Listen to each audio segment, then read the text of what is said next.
then by proxy, once those services are deemed medically necessary by the school through an IEP or other type of plan, then the trip to and from becomes medically necessary as well, should the student's disabilities again require that specially adapted vehicle. From Tyler Technologies, it's the Tyler Tech Podcast, where we talk about issues facing communities today and highlight the people, places, and technology making a difference. My name is Jeff Harrell. I'm the Director of Content Marketing for Tyler, and I'm so glad you joined me. Well, today's episode is part of our series on school transportation, and today we are looking specifically at Medicaid and possible Medicaid reimbursement for K12 transportation services. Kim Rentner, our school transportation subject matter expert here at Tyler, will be speaking with Casey Gayer. Casey currently oversees Medicaid and special education program operations, software implementations, and training for Frontline Education's partner districts nationwide. She received a BA in International Relations from UC Davis with a focus on public policy. Her experience spans hundreds of districts across the country, making her a subject matter expert in both Medicaid and special education program rules and regulations. Casey oversees the implementation of claiming programs and EIP systems and works closely with Frontline's software development team to ensure all systems meet state and federal regulations. Before working at Frontline, she was a senior research analyst for eCivis, a grants research firm, where she led a team of analysts that researched and published articles on federal, state, and foundation RFPs and congressional legislation that impacted local government funding. Quite a resume. So with that, here is Kim Rentner's conversation with Casey Gayer.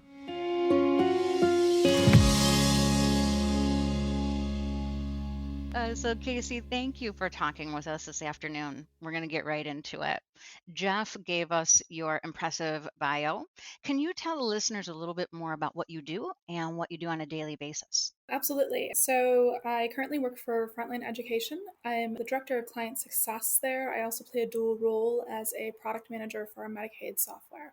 So on a day-to-day basis, I oversee our implementation consultants who implement a range of special education systems from IEP, ELL to, of course, Medicaid billing. And then I work with our development teams to build out our Medicaid and documentation tools, from anything from contractor billing to just peer documentation to transportation trip logging.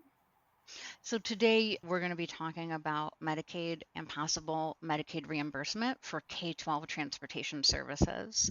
Firstly, what makes transportation billable to Medicaid, or eligible to be billable, right? I guess is the word. Well, yeah, that's a pretty interesting question. So everything in school-based Medicaid really stems from the Medicaid program in general. It all has to fall within those requirements.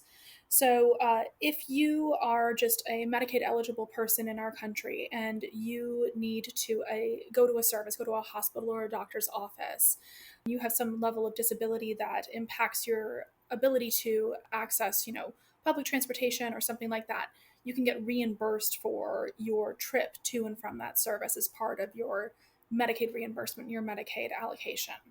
And so the same thing applies to school districts. If there's a student that cannot ride in a regular bus to school and they need to be transported to and from school on a specially adapted vehicle, then the district can seek reimbursement if there was a service on that day. Okay, and I think on that day is something that we'll want to remember for the rest of our talk. For sure, Absolutely. that's helpful. So I have a two-part question for you. The first part is, how is a disability identified? Because I'm sure there's some policy around that, and it can't just be anyone. And then a lot of our audience who work in transportation may understand that the vehicles need adaptations, but much of our audience who aren't necessarily in the bus every day may not think of those things. So if you could talk about the adaptations for the vehicle and how the disability is identified. Well, so The identification of a disability really is infused into the special education process within a school district. So if a student is identified as needing some additional help in the classroom to access their general education, access FAPE, then they're given a screening of some sort. There's different names in every state for these types of meetings and events. But essentially what happens is they're put through a process where they are assessed by stakeholders in the district for various disabilities, occupational therapists, physical therapists, speech, nursing, psychology, etc. And if they are found to have a disability that impacts their general education, then they are given services. Those often have to be signed off by a doctor. A plan of care has to be established to allow for medical necessity for those services.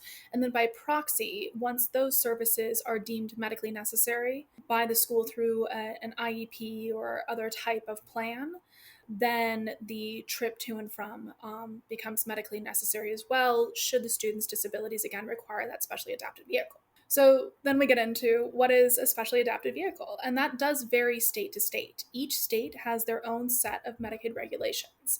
The federal government has a broad guidance, and then the states are allowed to narrow down within that on several different levels. So the federal government has, for example, a list of services that can be billed, and a state can choose from within those which services they want to be billed. And then they make the more specific guidance on what qualifies as a specially adapted vehicle. The most universal one you see is if the vehicle requires some type of wheelchair lift or adaptation there, that would qualify as a specially adapted vehicle because not every single bus has that. You also see regional differences. So in Texas, for example, where high heat is a major issue and a health concern, air conditioning qualifies that bus as a specially adapted vehicle.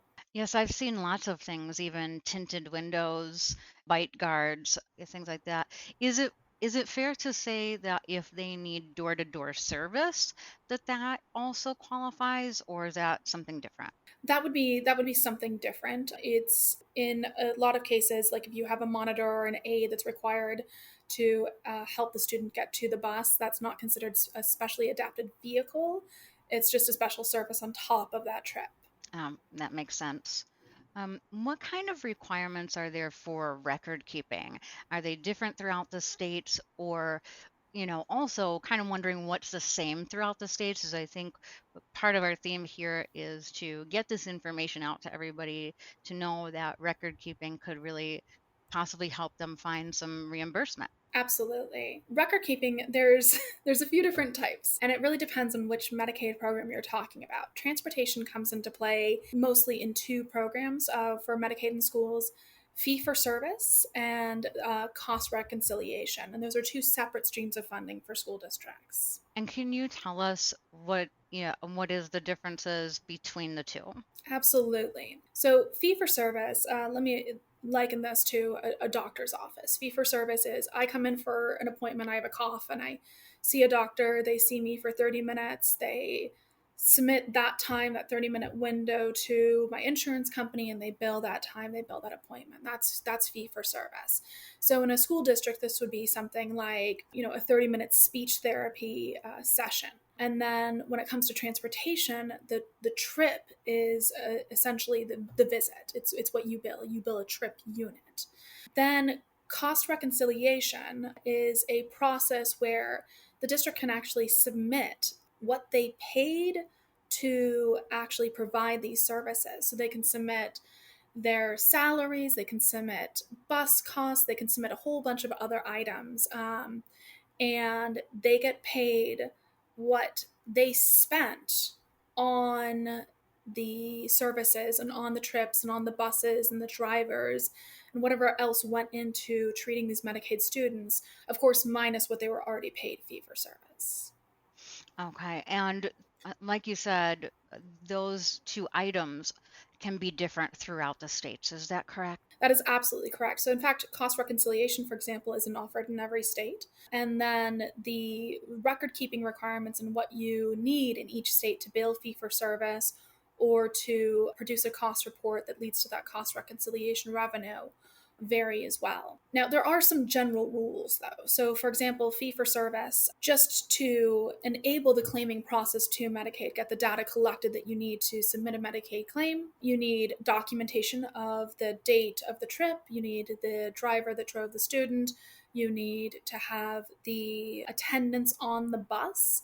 And then in some states, you can bill both the fact that the trip happened and additional mileage if the trip was longer than your normal route. And there you would also need to be able to track that mileage. So these are kind of called trip logs. They do need some level of signature and dating to confirm that it happened, just as a requirement. Now, all of those signatures and all those logs, though, they're only checked in the event of an audit. So it's really important that school districts keep these records on hand if they're submitting claims to Medicaid, because you can be audited federally up to 7 years. And if you can't back up the claims that you submitted with logs, with dates, with signatures, then you may have your funding recouped. That's really good to know. Thank you for sharing that it's 7 years. Many of us in transportation know that there's a lot of things 7 years that we have to keep for audits, whether it was from the state, right, or Department of Yeah. Transportation. So we're used to that. But I'll tell you what. Luckily, there's some technology now to help us be paperless, right? Who has a place to store all that? But I know, Exactly. yeah, I know that we are capturing ridership electronically, which I think is just amazing.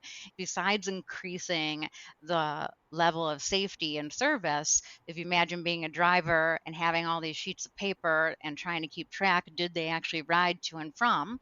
That's the important piece. What benefits have you seen when it comes to Medicaid reimbursement? For me, the benefits are really that it eliminates the logistical issues of paper trip logs. We've seen a high degree of variation across the districts in how buses are dispersed to drivers. Everything from a driver comes into a depot, with their car, they collect their keys, and then they take their bus out for the day and they return those at the end of the day and go home, leaving the bus keys there.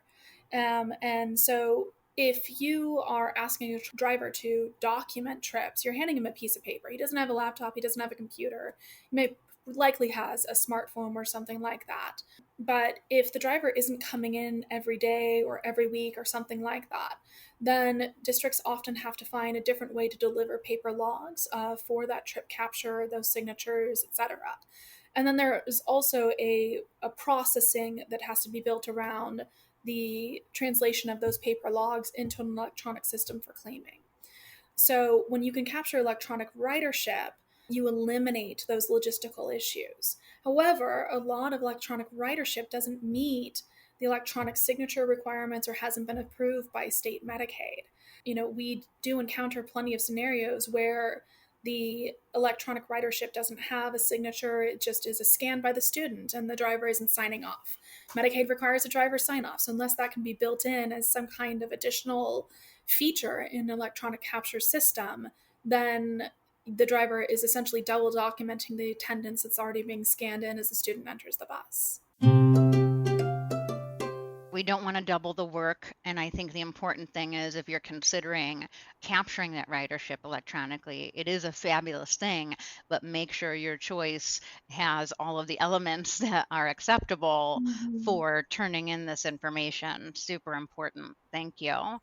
Are transportation fees covered everywhere by every state? Sadly, no. So this kind of circles back to what we were discussing earlier was the federal government allows transportation to be billed, but not every state elected to include transportation as part of its available services to build a Medicaid for school districts. So, and then where it is available in states, it's not always available in the same manner. So we discussed before that there's the fee for service element, and then there's the cost reconciliation element, where transportation is the main player.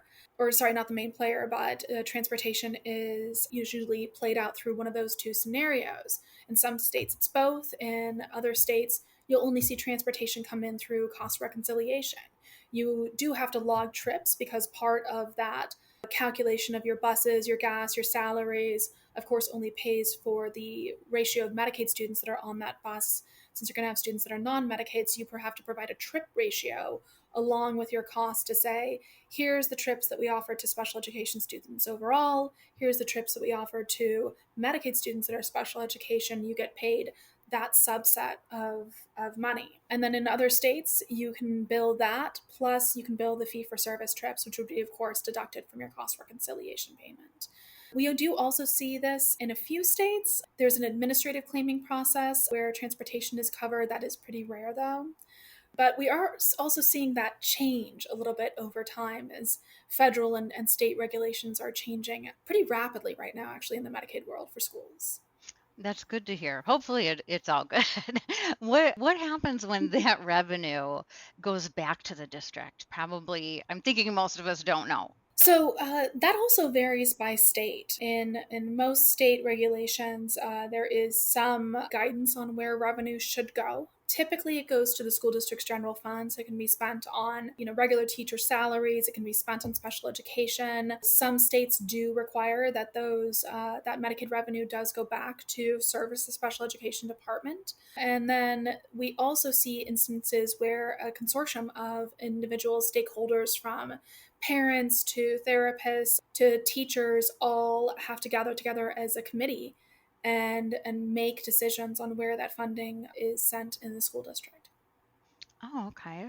States are revisiting these services and what they mean to their students. Why is now the right time to lobby for this?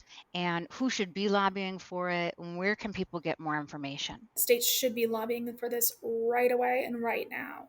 So what we're seeing currently is a bit of a transformation in Medicaid regulations. In 2014, the federal government issued new guidance that's commonly referred to as free care.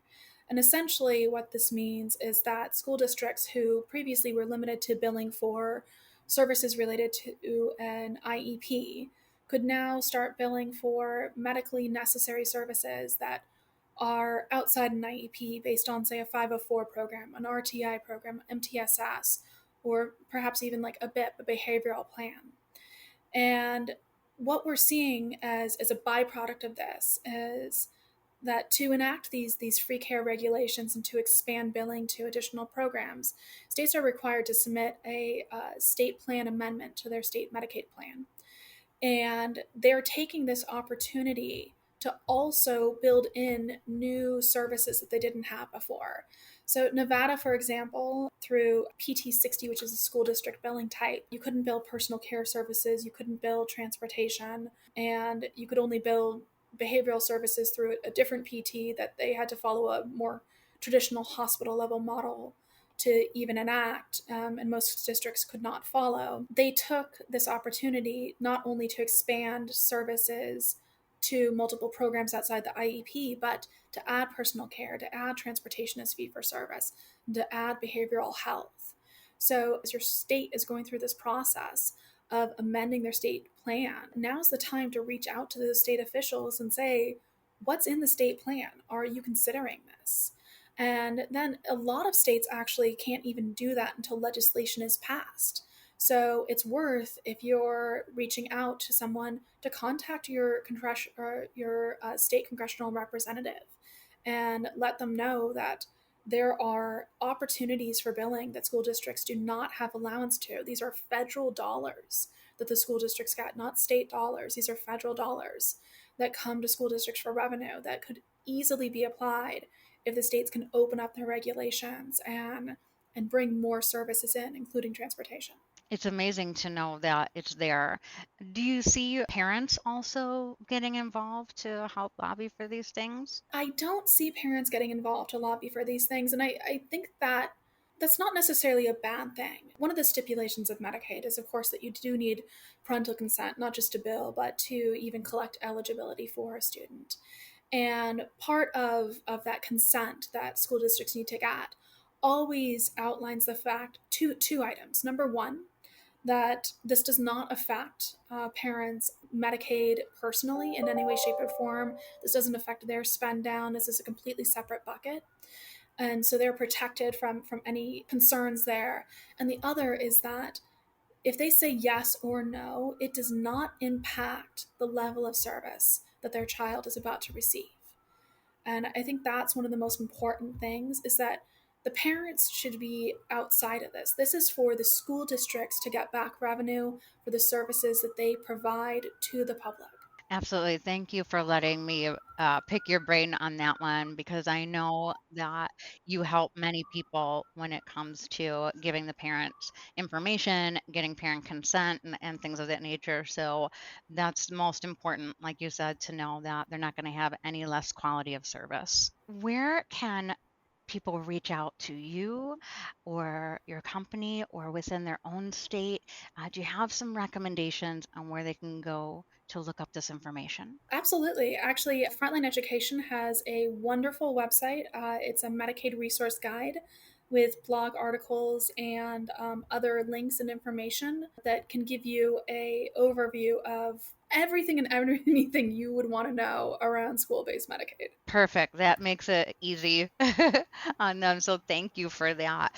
I know that my takeaways from our conversation are the information has to be kept for 7 years. Recording, did the student actually ride to and from, driver signatures, dates, all of that pertinent information. Of course, check with your own state on what the guidelines are and recommendations as well. Get involved, right? But I definitely have to ask you one last important question, and it's very important to myself and all the listeners. Casey, could you tell us what your favorite lunch was when you were in school? Oh, my favorite lunch in school is still my favorite food to this day, pizza. High five on that one. Definitely. Well, I really hope to have you back. You have helped us so much with this information. Appreciate everything that you do. And thanks for being here today. Thank you. It's a pleasure. Thank you, Kim and Casey, for helping us better understand Medicaid reimbursement for K12 transportation. And Casey, I'm with you on the pizza. Love me some pizza at school or otherwise. Well, thanks for joining another episode of the Tyler Tech Podcast. We drop a new episode every other Monday and have a lot of great episodes planned for you, so please subscribe. Until next time, this is Jeff Harrell, Director of Content Marketing for Tyler Technologies. We'll talk to you soon.